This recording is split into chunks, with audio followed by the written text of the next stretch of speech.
Well, good evening, everybody. This is Steve Matthews. Thanks for joining me for Radio Lux Lucet, episode 56. And the title of tonight's episode is The Religious Wars of the 21st Century.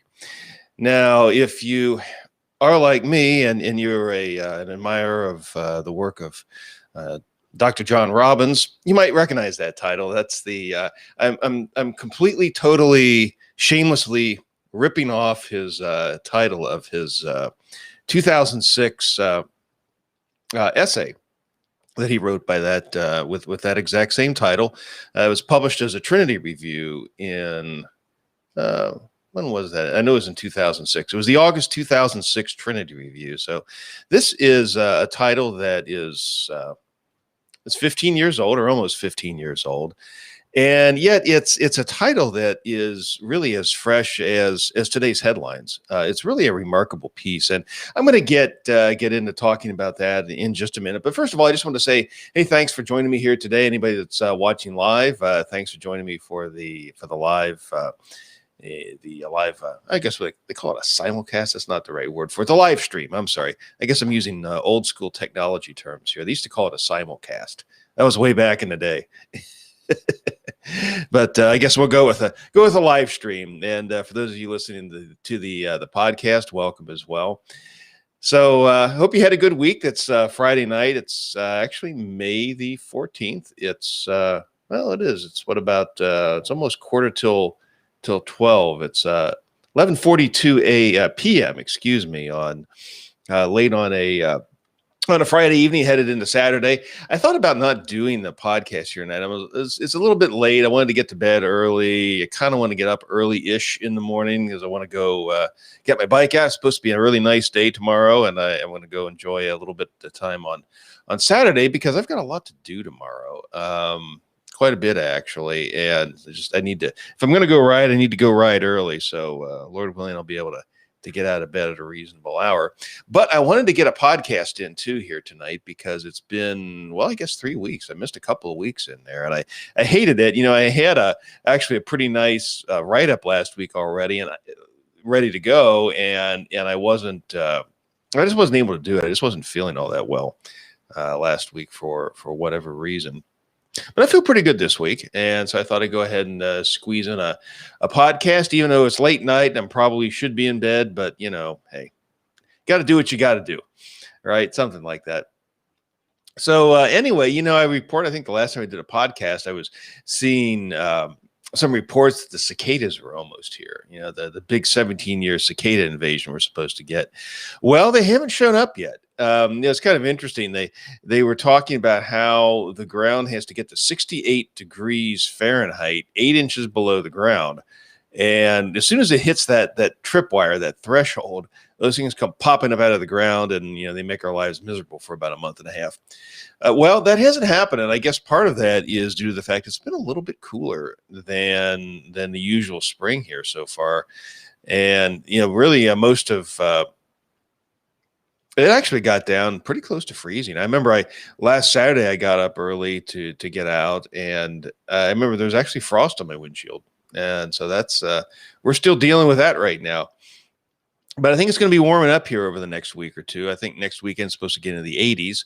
So I think that ground's going to be warming up pretty soon. And probably in a week or maybe 2 weeks, we're going to be right on the leading edge of those little nasty cicadas. I saw something today where they said that, I guess with a normal, there's a yearly variety of cicada that comes out. And they say that there's about 2 cicadas for every square yard. But they say with the 17-year cicadas, which is what we're going to be getting, there's 200 per square yard, roughly. In some places, there's actually more than that and some less, but that's about the average density of these things. And that's a whole lot of cicadas. And I just, man, I'm really not looking forward to this. I know a friend of my mom's actually moved to South Carolina to get away from these things. Now, if you live in a part of the country that doesn't get these, well, you're blessed and consider yourself to be in a very good place. If you want to know what they're like, I mean, this is my how many go rounds is this? Let's see, 1, 2, 3. I guess this is my 4th go round. I guess I'm getting pretty old now, huh? Anyway, So I've seen these things before, and I guess the closest I would, if you've never seen them, I would say, think of like an Old Testament style plague, and that kind of gets you in the ballpark of what these things are like. So anyway, more on that when we get there in a couple weeks here. So let's move on here. I wanted to go ahead and talk a bit today about the religious wars of the 21st century. Now, there's a cheery title for you, right? Well, maybe not, but it is I think, a very appropriate title. It's a title that I think is very much what you and I are dealing with right now. And I'm thinking specifically this last week of some of the events that have been going on in Israel and in the Gaza Strip, and with some of the fighting that's been going back and forth between Hamas and between Israel. And it got me to thinking about about John Robbins' essay, "The Religious Wars of the 21st Century." And I'd like to go ahead. This is such an amazing article. I sometimes I talk, and if you've listened to the program or read it in my blog writing, you probably already know I'm a huge fan, huge admirer of the work of Dr. John Robbins. I think that he was one of the really great teachers that God has ever gifted to the church, and I don't say that lightly either. I maybe that sounds like I'm overstating it to some people, but I don't think that I am. That really is my opinion of his work. And sometimes when I read his stuff, I always have to say, well, this is my favorite essay, or this is my favorite thing that he wrote, or this or that. Well, it's kind of hard to settle on one particular thing, but I found his work to be really just a very high quality throughout, and very consistent. But this, I guess, if I had to pick maybe a few essays that I had to, if you really twisted my arm and say, well, which ones are your favorite, or which ones do you really think are essays that people should read now? This one is certainly would be on that short list of I think the really finest essays that he's done. And it's the Religious Wars of the 21st Century. And as I said, this was written back in 2006. I'm going to put a link to this. It's out there on the Trinity Foundation website. There's also a version of this where he gives there's an audio version where he presents the paper, and he takes some questions, and he does some Q&A at the end of the lecture as well. I'm actually going to go ahead and put that link up too, because the audio version is brilliant. And what's even the thing that's amazing is, as good as his essay is, his Q&A session at the end of that talk is at least as good as what the paper was, that is the paper itself. So anyway, with all of that being said, why don't we dive in here? And I want to read just a couple of paragraphs at the beginning of this, and kind of set the tone here, and then discuss, maybe get into some contemporary application of some of what he says here. So here's what John Robbins wrote. The phrase "collapse of a civilization" is a common figure of speech that misleads many into thinking that civilizations collapse in much the same way as buildings collapse during controlled demolitions. In fact, let me go ahead and share the screen there. Okay, there we go. Let's start that again from the top here. The phrase "collapse of a civilization" is a common figure of speech that misleads many into thinking that civilizations collapse in much the same way that buildings collapse during controlled demolitions, or like the Twin Towers of the World Trade Center collapsed on September 11th, 2001. The whole affair, they think, is dramatic, obvious, and over in a relatively short period of time. And when it is done, nothing is left but dust and rubble. The metaphor of civilizational collapse is misleading, and some people under its influence deny that the West is in collapse. But civilizations do not come crashing down in a matter of months or even years, and it is foolish to expect them to do so. I'm just going to stop right there and pause and just comment on that. This is one of the things, John Robbins wrote a number of things on the decline of the West, as did Gordon Clark. Gordon Clark wrote his book, Christian View of Men and Things. And I think, if I'm recalling correctly, I believe the publication date of Clark's book was 1952. Now, if you're an American, you think back, oh, 1952, why that was, that was a great time. America just won the World War II, and Korea was still ongoing, but America was riding high. The middle class was growing, the baby boom was going on. You had Eisenhower became president in 1952. So, you had there's a lot of nostalgia in the United States, certainly for the 1950s. It was a very prosperous time. And in a lot of ways, it was a very, very happy, very good time for the American people, especially after years of, they had the Depression in the 1930s, and you had the big war, the World War II in the 1940s, and people were getting out from under all that. They were building houses, they were moving to the suburbs. There was a lot of good stuff, a lot of exciting things that were happening. It was a very affordable time. The United States, unlike Europe, had not been devastated by World War II, or Japan had been devastated during World War II. We had our industrial base. Essentially, the United States was unscathed and was probably in its strongest position it's ever been, both maybe certainly militarily, but it was also very strong politically and even economically. Coming out of the Great Depression, and when people began to regain control over their income with the tax cuts and the shrinkage of government that took place at the end of World War II, that was a boom time. It was huge, and yet Gordon Clark in 1952 wrote this book that actually was talking about, and not all of it, but he had there's a very strong theme of civilizational collapse in that book. And maybe in some ways, John Robbins is picking up on some of that and expanding on it.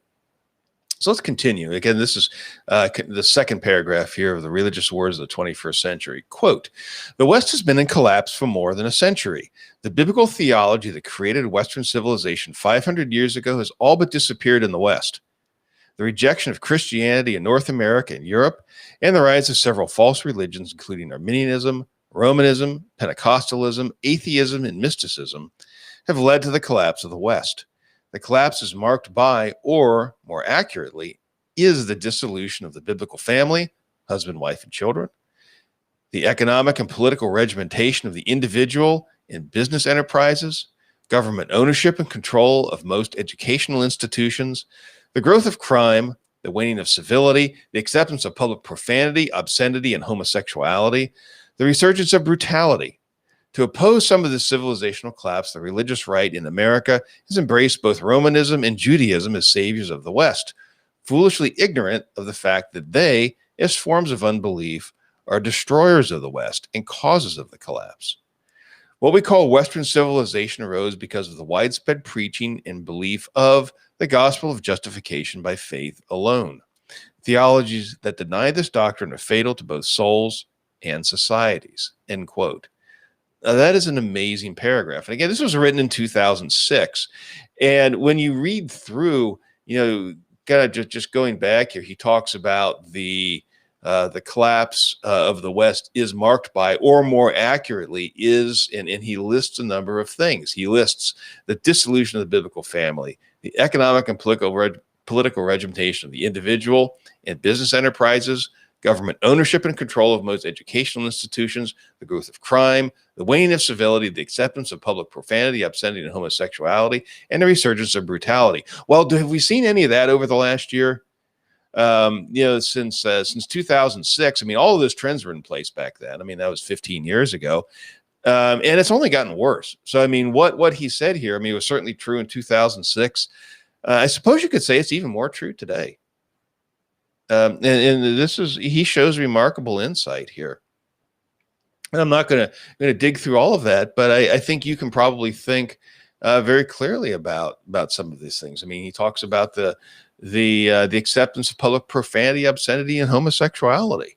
It's gotten to the point right now where you've got a transgender individual, Bruce Jenner, who's running for the governor of California and taken seriously as a candidate.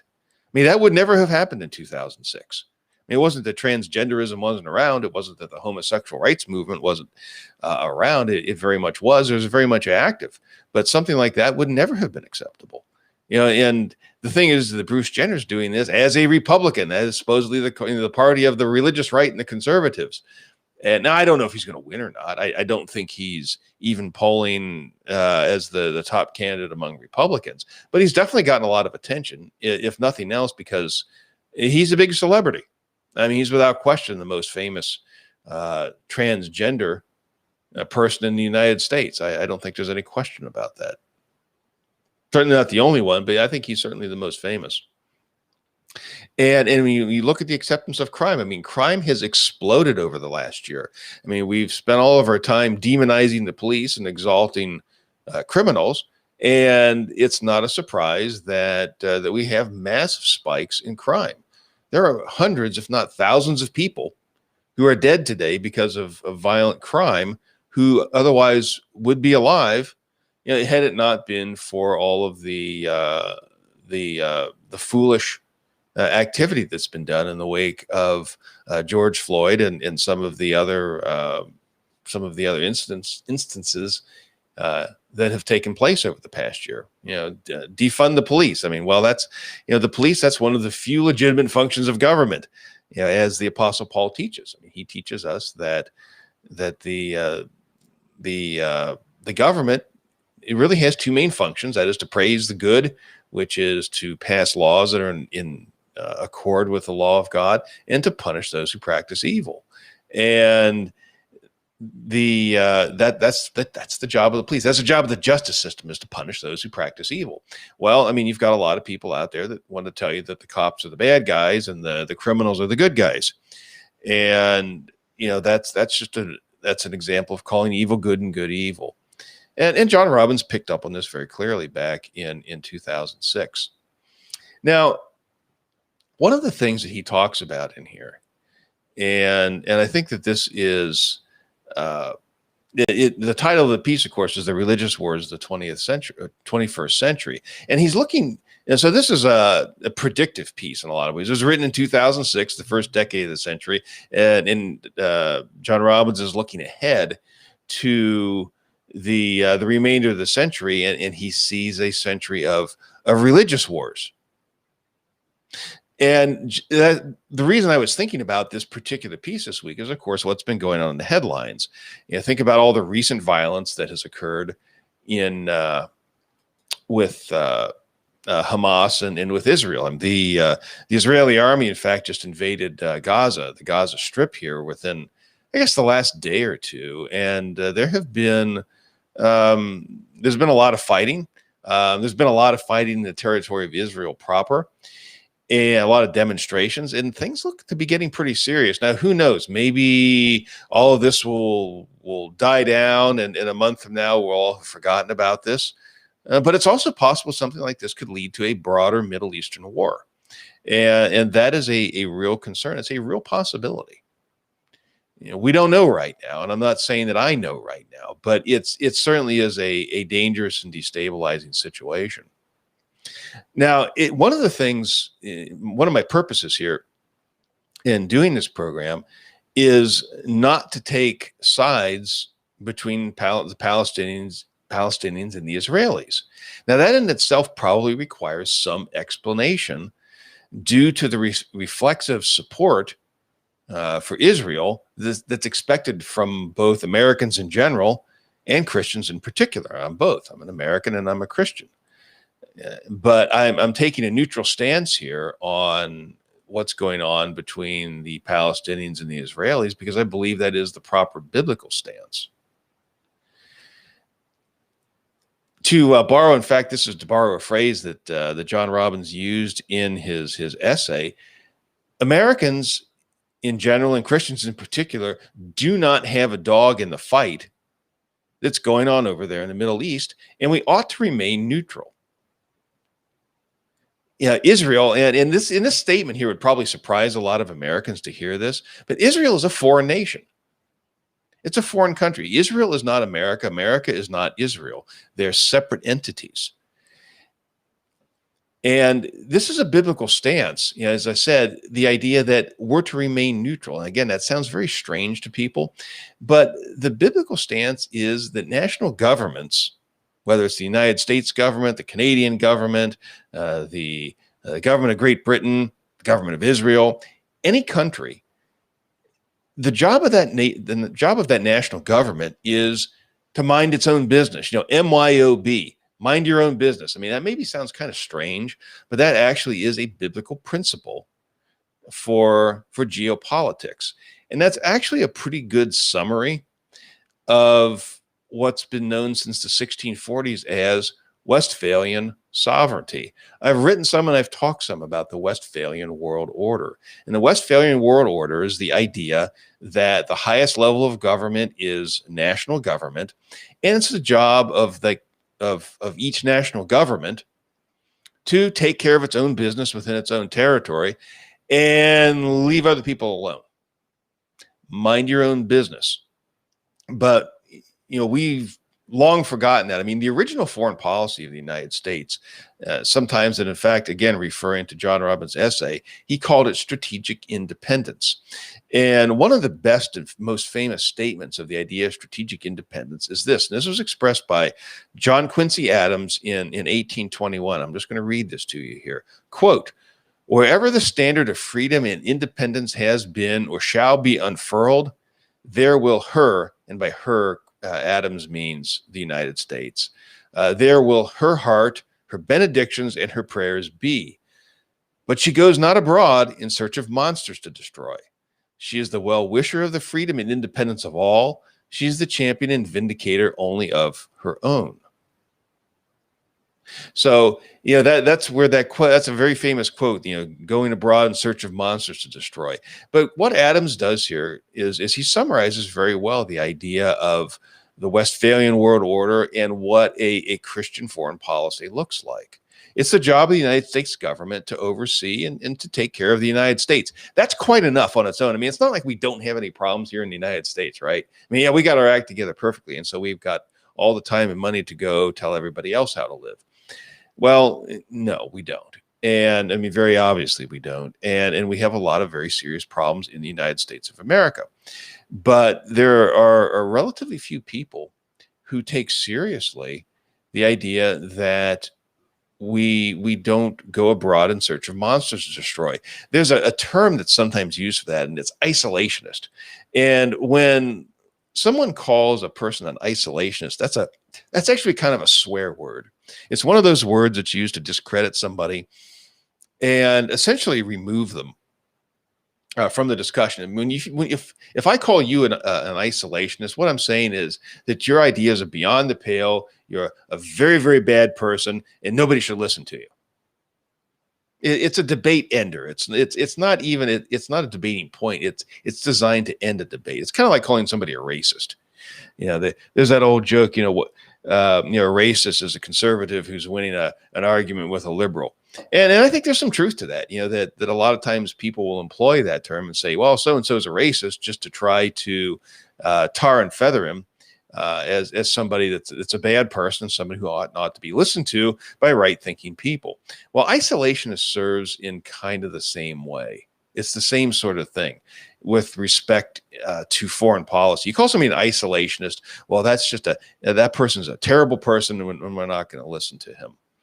But that actually, the so-called isolationist, that actually is a Christian foreign policy. And in fact, the funny thing is the real isolationists are the people who continually want to set one country against another.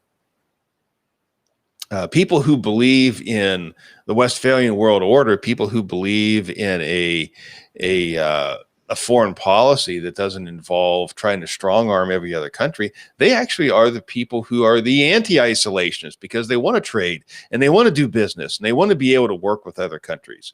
It's the people that are constantly trying to start wars, that are trying to divide one nation or maybe even one whole region against another region, pit people against one another. And Ron Paul's made that argument, and I think he's absolutely right to say that. One thing I wanted to do, and just maybe to bring the focus of this into the current events, I wanted to talk a little bit here about a piece that I read by a journalist, a young man, a journalist, maybe he's in his 30s, I believe, by the name of Michael Tracy. And this was a piece that he had written, gosh, I guess within just the last few days. But the title of it is America First, Conservatives Declare, Actually, We Meant Israel First. And what he does is he talks about all of the sort of usual kind of mindless, we stand with Israel comments that are made by American politicians, in particular, not just conservatives, not just liberals, but politicians of every stripe. And he cites here quite a few examples of Republicans coming out in an almost reflexive, unthinking defense of Israel. And I'll just read through a few of these here quickly. Here's Kevin McCarthy. He's a GOP minority leader. Israel has every right to defend itself against violence and the barrage of rockets from Hamas. The United States unequivocally stands with our ally Israel and the Jewish people. And Ronna McDaniel, Republican Party, she's the GOP chairwoman. The Republican Party stands with Israel, a nation that has every right to defend itself against violence and the barrage of rockets from Hamas. And the RNC even puts out an official statement on Israel. The Senate Republicans, as terrorists in Gaza fire rockets at Israeli citizens, Israel has every right to defend itself. The actions of Hamas are despicable. We are proud to stand with our partner and ally Israel against terrorism. Governor Kay Ivey of Alabama. Alabama stands with Israel. Doug Ducey, another Republican. Arizona stands with Israel. Madison Cawthorn, he's a Republican congressman, I think from North Carolina. America has and always will stand with Israel. I saw something that was put out by Donald Trump's organization here this evening. He said America must stand with Israel. And so you see this type of thing. Here's Ted Cruz, another big name Republican. I unequivocally stand with Israel and with its right to defend itself. So you have all these people popping up and basically falling all over themselves to defend and to identify with Israel and to basically insert themselves into this conflict going on in a foreign nation that's 6,000 miles away from American shores. And again, one of the things about this is that America does not have a dog in this fight. Let me go ahead and I'm going to read. This is some additional. Let's see if I can find this here. Yeah,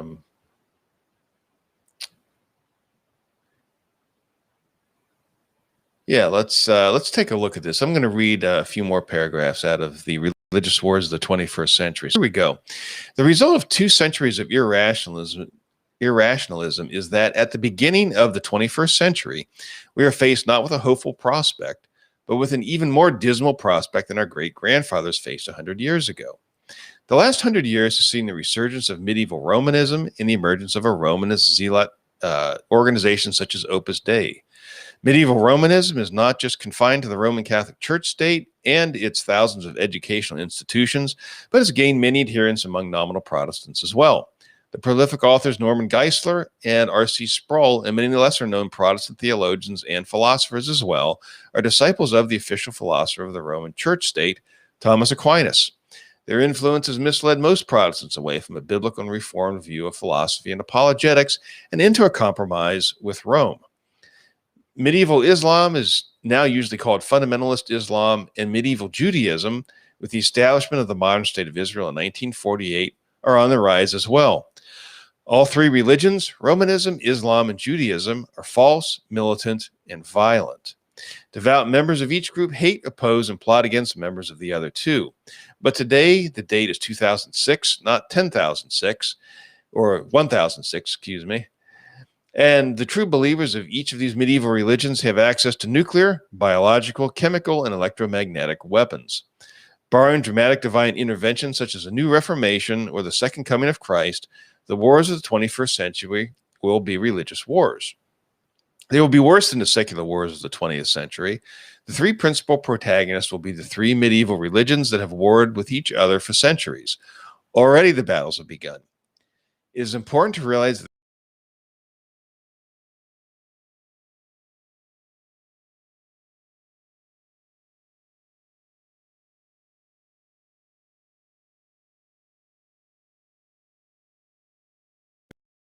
dispensationalism, and Reconstructionism has been a supporter of Israel, Judaism, and Rome for decades. The principal figures in the American conservative movement have been Romanist, though their source of funds has largely been Protestant. The principal figures of the so-called neoconservatives, neocons, are Jews. The U.S. government, in violation of the U.S. Constitution, has taken tens, if not hundreds of billions of dollars from American taxpayers and given them to the government of Israel over the past 50 years. We have fought wars and spent billions trying to prop up various Roman Catholic dictatorships. More recently, the U.S. government has started sending money taken by force from the American people to Arab and Muslim nations as well. The conservative movement in the United States has abandoned the American and biblical foreign policy of strategic independence pursued by our government since 1776 for a policy of global interventionism that has angered many foreign nations and peoples, most recently the Muslims. Because Christianity is neither Romanism, nor Judaism, nor Islam, there's no need for the United States, a historically, if not currently, Christian nation, to be involved in the religious wars of the 21st century. But because of the influence of American citizens and non-citizens who are Jews, Catholics, and dispensational evangelicals, we are already involved. In fact, because of our foreign policy of interventionism developed in the 20th century, and because of our more recent policy of preemptive war, the United States has become the primary target of militant Muslims worldwide. And not of Muslims only, agents of both Israel and Rome are active in the United States, both gathering intelligence and influencing policy. The U.S. government is manipulated by foreign interests. Both Israel and the Vatican see the United States as their proxy in this religious war. Now, in that extended reading there that I just gave from the religious wars of the 21st century, Robbins cites irrationalism as the general cause of our current foreign policy mess. And he gives two particular examples. He talks about the aggressive growth of medieval Roman Catholicism and its influence in Protestant circles, and the rise of Judaism. And he also talks about Islam as well. But just kind of focusing on the rise of the Roman Catholicism and the Jewish angle for a moment, America now has its second Catholic president, who's hard at work carrying out the Pope's political and economic agenda. I was going to actually do this last week, and I was going to talk about a conference that was, well, it was a virtual conference, I guess a Zoom conference, a Vatican Zoom conference.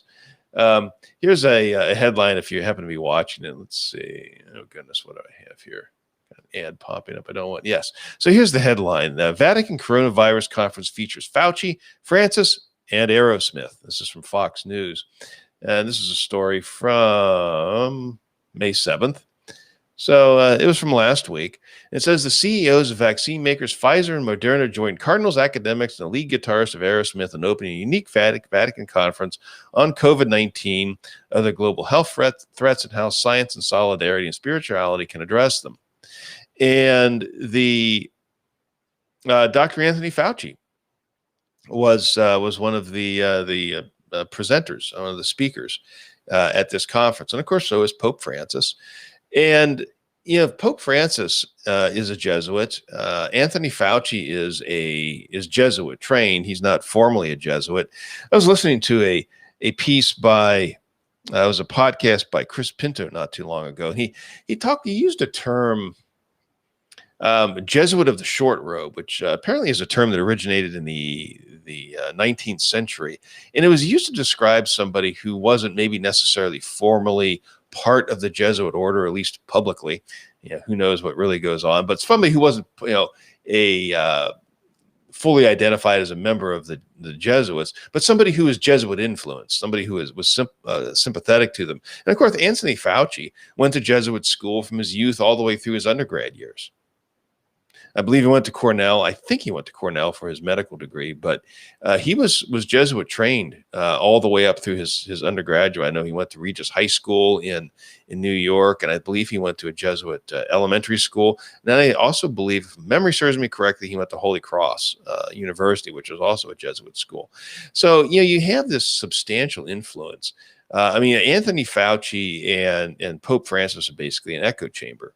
And what's also very interesting, too, is with our second Roman Catholic president, basically everything that Joe Biden, the policies that he's pursuing, flooding the country with immigrants, the Green New Deal, things like universal basic income. He doesn't Biden hasn't called it that yet, but he's kind of pushing it. All this socialism. This is all stuff straight out of Pope Francis' playbook. Essentially, it seems like Joe Biden and the Democrats are trying to implement politically in the United States the policy positions that Pope Francis has laid out in his encyclicals and what also other popes have set forth prior to that. So, you have this very strong Vatican influence that is trying to really assert itself in the United States and has been very successful actually in doing that. So that's one side of it. Then the other side of it is that many evangelicals, American evangelicals, have been blinded by dispensational eschatology. They've been blinded both to the papal Antichrist, and they have also become obsessed with the state of Israel at the same time. And so what they do is they fail to understand that neither Roman Catholicism nor Judaism or Christianity, that neither one of them have the necessary propositions to create or to sustain a free society. And as John Robbins noted in his essay, as forms of unbelief, they are destroyers of the West. You're not going to save Western civilization. You're not going to save the United States of America.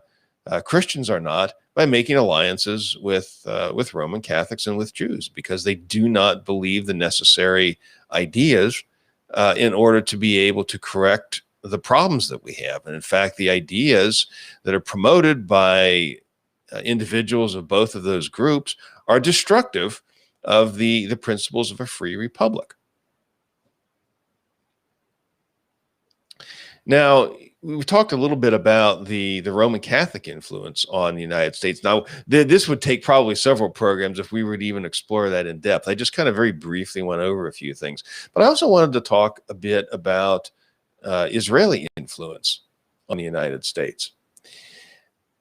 For instance, here, John Robbins wrote, he said, the U.S. government is manipulated by foreign interests. Both Israel and the Vatican see the United States as their proxy in this religious war. Now, here's a headline, and this was just from about a year and a half ago. Israel accused of planting mysterious spy devices near the White House. The likely Israeli spying efforts were uncovered during the Trump presidency, several former top U.S. officials said. And this is from Politico, which is certainly not a conservative publication. I think you could probably call them center, or certainly I think they're much more favorable to the Democrats. So this isn't anything that's coming from some I don't know, right-wing publication or certainly from Donald Trump supporters. But let's read just a little bit of this. The U.S. government concluded within the past 2 years that Israel was most likely behind the placement of cell phone surveillance devices that were found near the White House and other sensitive locations around Washington, according to 3 former senior U.S. officials with knowledge of the matter. Now, this is not the first time that Israel has been caught spying on the United States. This is something they do regularly. I'm sure they're doing it at the very moment I'm doing this podcast. And yet there are so many evangelicals blinded by dispensationalist eschatology that Israel can do no wrong in their eyes. In fact, you can't criticize Israel at all, because if you criticize Israel, somehow you're breaking a commandment somewhere in Scripture, and you're an all-around very bad person. But there's a lot that Israel has done that can be criticized. They're a foreign country. And when they do these kinds of things, like spy on the United States of America, they justly deserve to be criticized. And like I say, there are many examples of this. And I'm just going to cite a few. Here's another example. Back in 9/11, and this is something that has been memory hold, largely speaking. She had the so-called dancing Israelis. And what it was is you can see this picture here. This is, if you're looking at the live stream, there's a picture there. This is taken in the morning of 9/11, and it shows both the Twin Towers on fire, taken probably, I guess, it's from the New Jersey side of the river. And I guess that's the Hudson River there. And there's taken from the New Jersey side. And there was a person, it was a housewife, the this particular article identifies, who noticed very strange behavior.